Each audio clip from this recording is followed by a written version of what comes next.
हो इंग्लिश बोले ना हो सजनवा हमरा नीक लागेला। हो इंग्लिश बोले ना हो सजनवा हमरा नीक लागेला। हो इंग्लिश बोले ना हो सजनवा हमरा नीक लागेला। हो इंग्लिश बोले ना हो सजनवा हमरा नीक लागेला। हो इंग्लिश बोले ना हो सजनवा हमरा नीक लागेला।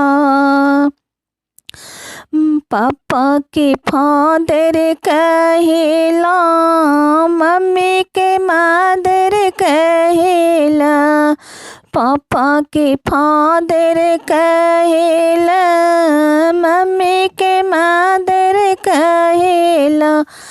हो हमके कहेला वाइफ हमरा नीक लागेला।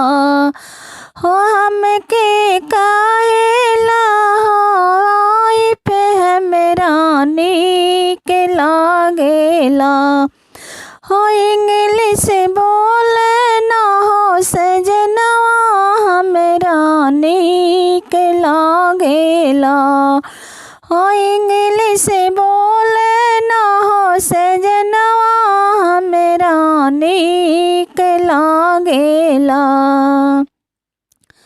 चाचा के अंकल कहेला, चाची के आंटी कहेला। चाचा के अंकल कहेला, चाची के आंटी कहेला।